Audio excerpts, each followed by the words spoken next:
All of our work to date in Excel has been done in what's called normal view.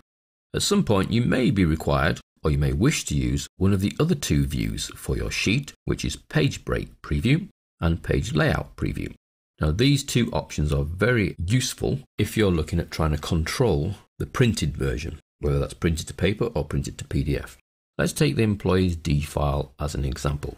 If we go to print preview, this wants to use 12 pieces of paper, and we've seen how we can try and make some control of that by adjusting the margins, using the little scale to fit. If we change the view instead by going to the view ribbon and changing into the page break preview, you'll see that we have a dotted line between each page. So I've got page 1 there, page 2 below, page 3 below that. Then we go 5, 6, 7. Now the idea behind page break preview is that you can manually adjust where the pages are breaking. That's what these dotted lines are for. So if I were to take this page break preview line here and drag that right to the right hand side, you'll find that it adjusts the print now, and we are reduced to 6 pages. Now the split is not very even for my mind, and you can see that better in print preview, that there seems to be more on these left hand pages than there is on the right hand pages. But that's fine, because we can adjust that internal gap, this line here. We can grab that and drag it across so it's sort of more equidistant. So that way we're putting columns A to K on the first 3 pages, and then the columns L to T on the right hand columns.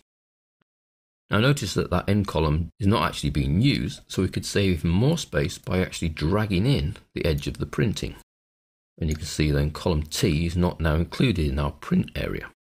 We can adjust the horizontal page break as well. That's breaking here, and it's only putting about 7 or 8 lines on the next page. Well, I don't need that bottom one because there's no data in it. And then the 2 joins in between, I could take that dotted line and drag it to the bottom. And I've now forced the input to fit onto 4 pages. And again, print preview to see what that looks like. And it sort of looks okay. Perhaps there's too much on the secondary pages, but I can then take the join here and drag that down a bit more. So that's page break preview. Now personally, I wouldn't use it for what we've just done, which is to adjust the right hand side, the left hand side, the bottom. I would use it for just adjusting in one column. You might find that one column at the right keeps being missed out and being used on a whole new page, which is causing you to use 4 or 5 new pages of paper. You can come into page break preview and effectively drag that right hand side in a little bit. So you take your mouse to them and drag, and that then forces column L to be on this left hand set of pages instead of the right hand set of pages. And the same with the horizontal split there. That row is then moved onto that page, and that row is moved onto that page.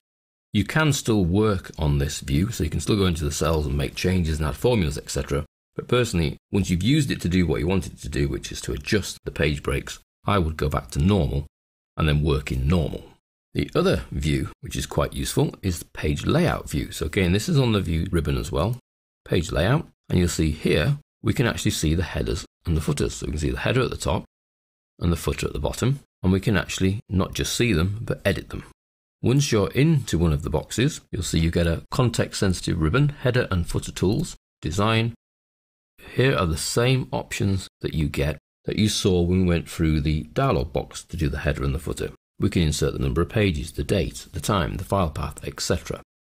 So if I wanted to scroll down and put the file path into the footer, there's my footer, into the left-hand footer box, header and footer tools, design, insert file path, and it inserts the little field markers we've seen before, ampersand path, ampersand file. When I click out of the header and footer box, it puts in the full path, and I can go to print preview to see that it's on every page. So it's another way of controlling your headers and footers using the view page layout view. Obviously you can still enter cells, make changes, add formulas, adjust column widths. You can see the left hand side here, you can see the top, and you can access the header and footer options. I would use it only for header and footer options, perhaps adjusting the margins at the left here, just like that, and then go back to normal for doing your everyday working in the cells.